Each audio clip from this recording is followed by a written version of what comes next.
Eh bien bonjour à tous les amis, supporters, supportrices parisiens, amoureux du football. On se retrouve pour une vidéo en mode Al Pacino.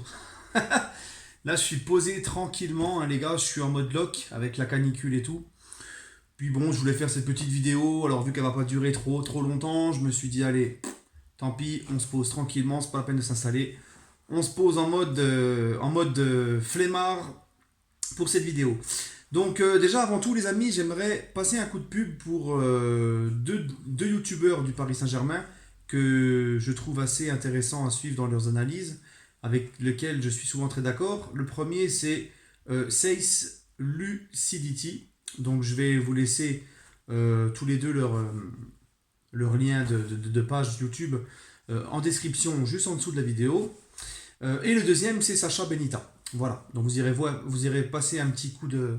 Vous irez voir, hein, vous irez voir leur chaîne, et puis vous dites, si ça vous plaît, abonnez-vous, c'est gratuit, ça ne mange pas de pain comme on dit, et en plus de ça, il faut donner de la force à la famille PSG.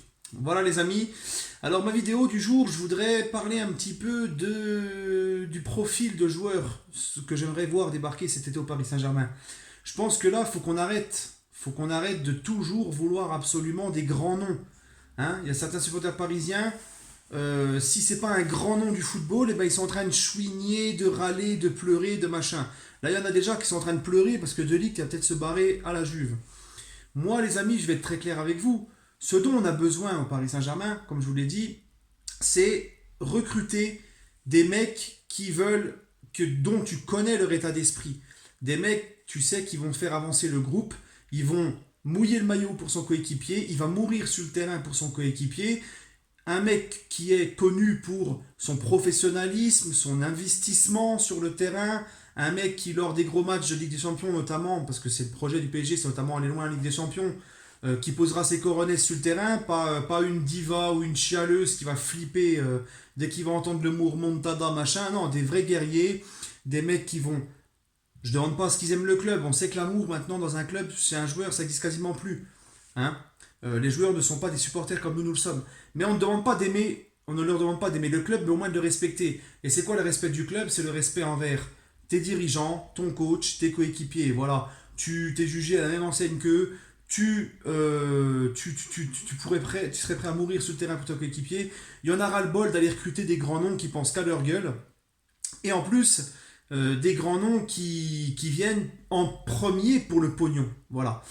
Il faut absolument recruter des mecs qui vont venir.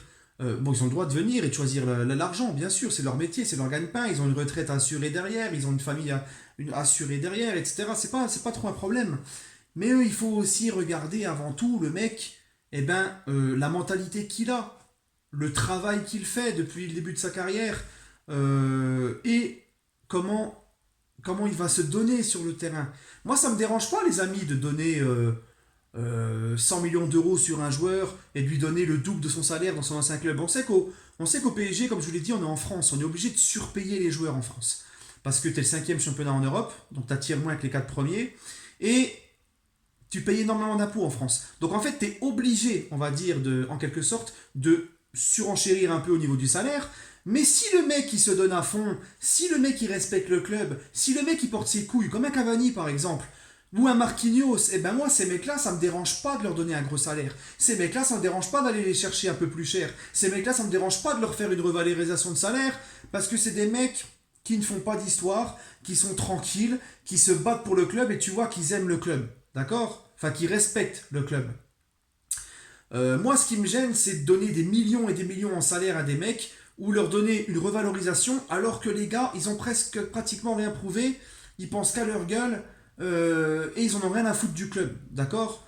Comme par exemple De Ligt, là tout le monde pleure sur De Ligt, ah De Ligt, machin, De Ligt, il va partir, oh les gars, vous savez ce qui s'est passé avec De Ligt? Bon après c'est ce que dit Gianluca Di Marzio en Italie, mais Gianluca Di Marzio c'est quand même pas un mec qui mitonne, c'est un mec qui a beaucoup d'infos. Apparemment c'était bouclé avec De Ligt. Antero Henrique il s'était mis d'accord avec Raiola et De Ligt, il avait bouclé le dossier.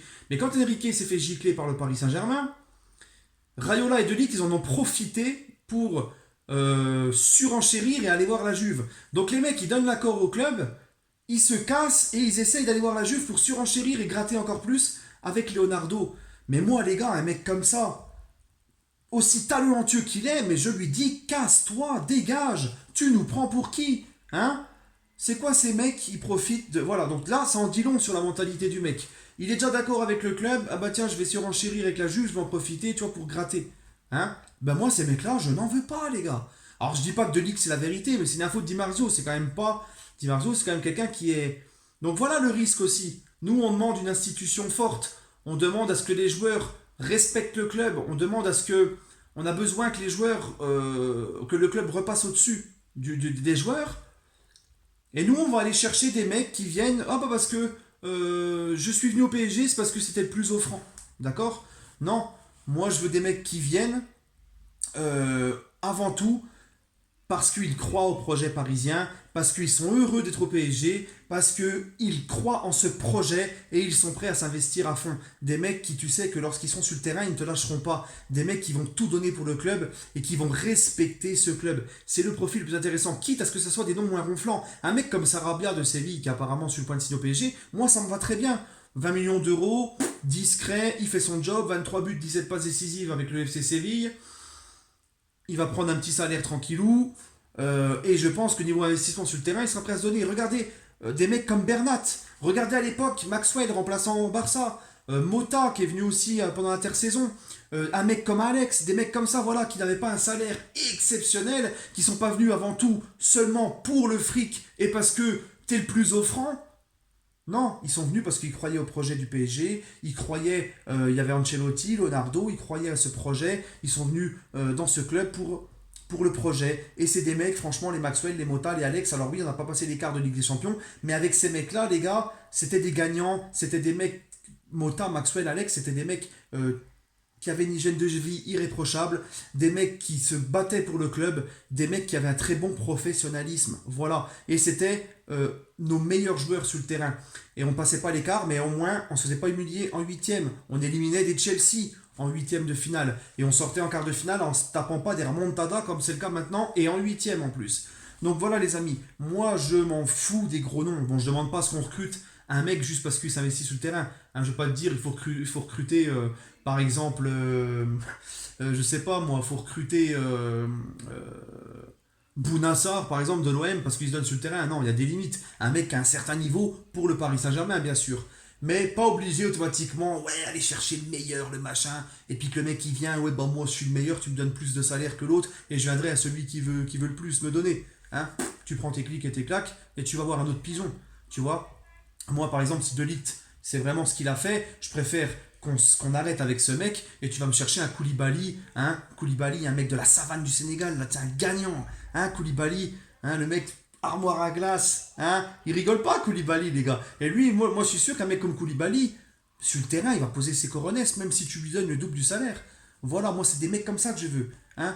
Voilà les gars. Bref, j'espère que vous avez compris cette petite vidéo et donnez-moi votre ressenti en commentaire et on se retrouvera pour une prochaine vidéo, très certainement demain. Prenez soin de vous les amis et allez Paris.